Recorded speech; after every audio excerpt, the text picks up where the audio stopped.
चलिए देखते हैं, आज हम लोग पढ़ेंगे कोशिका के संख्याओं के आधार पर कोशिका कितने प्रकार होता है। जो कोशिका होता है संख्याओं के आधार पे कितने प्रकार का होता है, आज हम लोग ये पढ़ेंगे।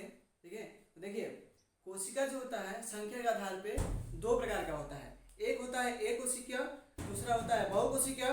ठीक है, तो सबसे पहले जो पढ़ेंगे हम लोग एक कोशिकीय, यानी एक कोशिकीय जो कोशिका होता है ये ऐसे जीव होते हैं जो केवल एक कोशिका के बने होते हैं। ये ऐसे जीव होते हैं केवल एक कोशिका के बने होते हैं। जैसे में इसमें आता है अमीबा, सेकंड आता है पैरामीशियम, बैक्टीरिया, जीवाणु। ये सब जो जीव है ना एक कोशिकीय जीव है। ठीक है, मतलब इसमें दूसरे जीव शामिल नहीं होते हैं, बल्कि ये खुद ब खुद ये एक नए संतति का निर्माण करने का क्षमता रखते हैं। ठीक है, जैसे में आप लोग घर में दही जमाते हैं ना, ये जो दही जमता है ये एक कोशिकीय जीव के द्वारा ही जमता है, जीवाणु के द्वारा जमता है। ठीक है, ये जो दही जमता है या तो कोई जैसे में पूरी जो होता है, पूरी छाना जाता है तो उसमें आप लोग देखे होंगे डाला जाता है एक खावा सोडा। ठीक है, वो काहे डाला जाता है उसमें, ताकि वो पूरी फूले।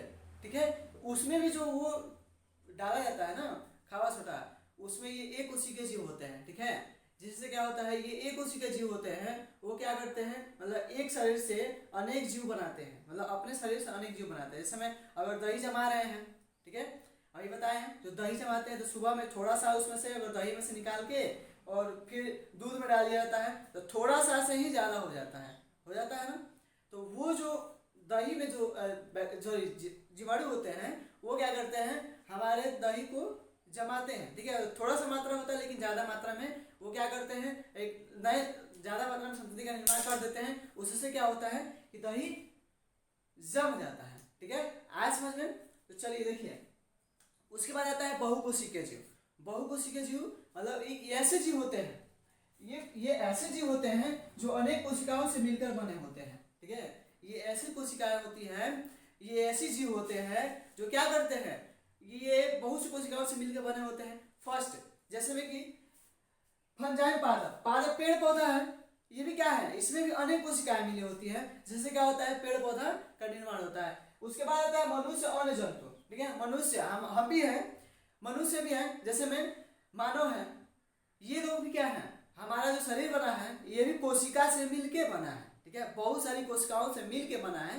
ठीक है, ये कोशिकाओं से मिलकर हमारा शरीर क्या हुआ है, बना है। ठीक है, तो चलिए आगे नेक्स्ट में पढ़ते हैं, मतलब नेक्स्ट पार्ट में पढ़ते हैं कि कोशिकाओं से शरीर हमारा कैसे बनता है। ठीक है, तो चलिए बताते हैं। सबसे पहला तो बने रहिएगा वीडियो में, चलिए बताते हैं। देखिए हमारा शरीर कैसे बनता है, तो सबसे पहले देखिए बहुत सारे कोशिकाएं मिल करके क्या बनाता है, उत्तक बनाता है। और उत्तक मिलकर बहुत सारे उत्तक मिल करके क्या बनाते हैं, अंग बनाते हैं। और बहुत सारा अंग मिल करके अंग तंत्र बनाता है। और बहुत सारा अंग तंत्र मिल करके हमारा एक शरीर बनाता है। अंग तंत्र का मतलब जैसे में एक हाथ ये है तो एक हाथ ये बना, फिर एक हाथ ये नहीं बनेगा तो काम चलेगा नहीं चलेगा। तो वैसे ही जो ये हाथ बना है सेम वैसे ये भी हाथ बना, मतलब ये मतलब अंग तंत्र बने। एक हाथ बना तो ये केवल अंग हुआ। ठीक है, ये एक अंग हुआ। अगर ये भी हाथ बना तो ये दोनों मिल गया, मतलब दोनों बराबर हुआ। ठीक है, वैसे ही सब शरीर में, हमारे शरीर में जैसे दो कान है, नाक भी है तो दो गो है, इसमें लिफ भी है तो दो गो है। ठीक है, हर एक चीज है जिसका जोड़ा है। ठीक है, हमारे शरीर में अब जो ये सब पूरा हुआ है किसके द्वारा हुआ है, कोशिकाओं के द्वारा। और कोशिकाओं से मिलकर के क्या बना है, ऊतक बना है। और ऊतक से मिलकर के अंग बना है, अंग से मिलकर के अंग तंत्र बना है। और अंग तंत्र से मिलकर के क्या बना है, पूरा का पूरा हमारा शरीर बना है। ठीक है, तो चलिए नेक्स्ट में पढ़ते हैं। ठीक है, कि जो अब तो हम पढ़ लिए हैं कि कोशिकाओं संख्या के आधार पर कोशिकाएं दो प्रकार का होता है। ठीक है, अब इसके बाद पढ़ने वाले हैं कि केंद्रक के आधार पर कोशिका कितने प्रकार का होता है। तो केंद्रक के आधार पे कोशिका दो प्रकार का होता है। एक होता है प्रोकैरियोटिक और एक होता है यूकैरियोटिक। तो चलिए आगे पढ़ते हैं प्रोकैरियोटिक और यूकैरियोटिक होता क्या है। ठीक है, तो चलिए देखते हैं।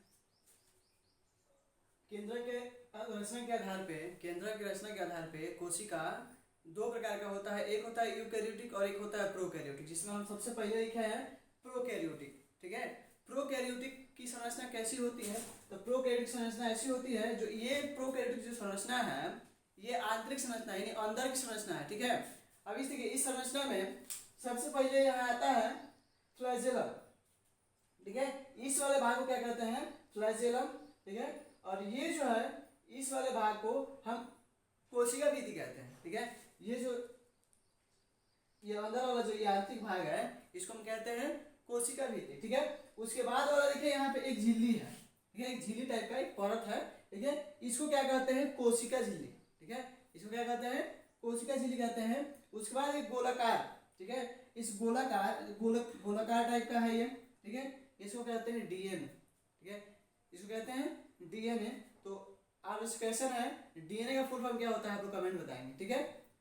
अब देखिए ये वाला जो विभाग है इसको कहते हैं प्रकाश संश्लेषी झिल्ली। प्रकाश संश्लेषण का मतलब क्या होता है, प्रकाश संश्लेषण जैसे कि प्रकाश, पेड़ पौधे क्या करते हैं, प्रकाश से पोषण प्राप्त करते हैं ना, प्रकाश संश्लेषण करते हैं, यानी पेड़ पौधा का रसोई घर। एक और क्वेश्चन है, पेड़ पौधा का रसोई घर क्या होता है, ये भी आप लोग बताइएगा, ठीक है।